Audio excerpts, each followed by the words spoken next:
नमस्कार, मैं प्रशांत और आप देख रहे हैं द एजी न्यूज़। देखिए, इस वक्त मैं आपको एक बड़ी खबर देने जा रहा हूं कि आने वाली राज्यसभा जो चुनाव है उसको लेकर नॉमिनेशंस का दौर शुरू हो गया है। अब ऐसे में इंडिया अलायंस की तरफ से एक और एनडीए अलायंस की तरफ से 3 चेहरों ने नॉमिनेशन किया है। इंडिया अलायंस की तरफ से अखिलेश सिंह, जो कि बिहार के प्रदेश अध्यक्ष हैं कांग्रेस के, उन्होंने राज्यसभा के लिए नॉमिनेशन भरा है। तो वहीं एनडीए अलायंस से जदयू से संजय झा, बीजेपी से धर्मशिला गुप्ता और भीम सिंह ने नॉमिनेशन भरा है। अब ऐसे में जरा देखिए कि नॉमिनेशन भरने के बाद जब निकल रहे थे अब इंडिया अलायंस के नेता, तो क्या था वहां का माहौल, जरा देखिए हमारे विजुअल्स में। तो देखा आपने। अब मैं आपको बताता हूं कि जब नॉमिनेशन फाइल करने के बाद कांग्रेस के प्रदेश अध्यक्ष अखिलेश जब बाहर निकल रहे थे तो उन्होंने क्या कुछ कहा। खड़गे साहब को, राहुल जी को धन्यवाद देते हैं कि दूसरी बार राज्यसभा में कांग्रेस के प्रत्याशी के रूप में मुझे नामांकन करने का मौका दिया। हम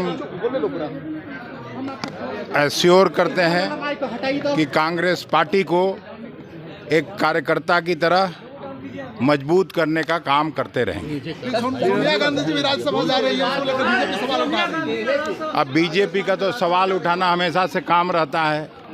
सोनिया जी लगातार रायबरेली से चुनकर आती रहीं। उनकी बीमारी की वजह से वो खुद न राज्यसभा में रहना चाहती थी न लोकसभा में लड़ना चाहती थी, लेकिन पार्टी के लोगों ने दबाव बना के और राज्यसभा में नामित करने का फैसला लिया। कांग्रेस प्रेसिडेंट का ये फैसला था, जिसको मान के आज वो नामांकन करने गई हैं। और मुझे पूरा विश्वास है कि सोनिया जी के राज्यसभा में आने से कांग्रेस नेतृत्व को और मजबूती मिलेगी। बीजेपी कह रही है कि राहुल गांधी को भी राज्यसभा चले जाना चाहिए था। अब बीजेपी कुछ कहती रहेगी, बीजेपी अपना देखे।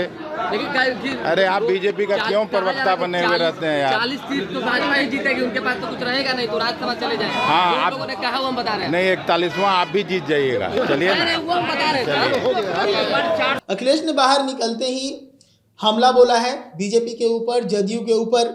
मैं आपको बता दूं कि जो फ्लोर टेस्ट हुआ था उसमें एक खेला देखने को मिला था, जिसमें एक कांग्रेस के विधायक जो हैं वो पलट गए थे, राजद के विधायक जो है वो पलट गए थे। चेतन आनंद जो है वो राजद को छोड़कर जदयू के साथ चले गए थे। तो वहीं पर अनंत सिंह की पत्नी नीलम देवी हैं, वो भी जो है साथ छोड़ गई थी। अब ऐसे में अखिलेश ने इस पूरे मामले पर अपना प्रतिक्रिया दिया है। नॉमिनेशन के बाद प्रतिक्रिया देते हुए कहा था कि वो लोग समझें जिनका खुद का पार्टी टूटा, यानी कि कुछ विधायक जो है, मैं आपको बता दूं कि 3 विधायक जदयू से और 3 बीजेपी से भी जो विधायक थे वो अनुपस्थित हो गए थे।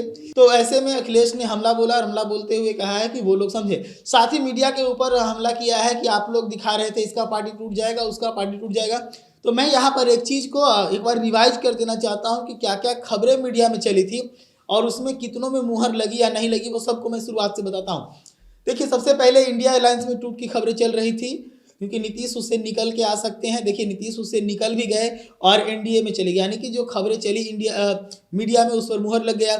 उसके बाद फिर जिस प्रकार से विधायकों की टूटने की खबरें मीडिया में चलाई गई कि विधायक गायब हैं, विधायक लापता हैं, तो फ्लोर टेस्ट में वो भी देखने को मिल गया।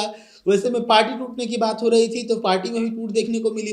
तो जो खबरें मीडिया में चली उन सभी खबरों पर जो है कहीं ना कहीं आगे चलकर मुहर लगा। लेकिन नेता लगातार कहते हैं कि मीडिया के लोग ऐसे ही हवा में खबरें चलाते रहते हैं और आप लोग सारी खबरों को देख रहे हैं। आप लोग को भी पता होगा कि जो खबरें मीडिया में चलाई जा रही है आगे चलकर उस पर कुछ ना कुछ मुहर लग रहा है। ऐसी तमाम खबरों के लिए जुड़े रहेगा द एजी न्यूज़ के साथ। धन्यवाद।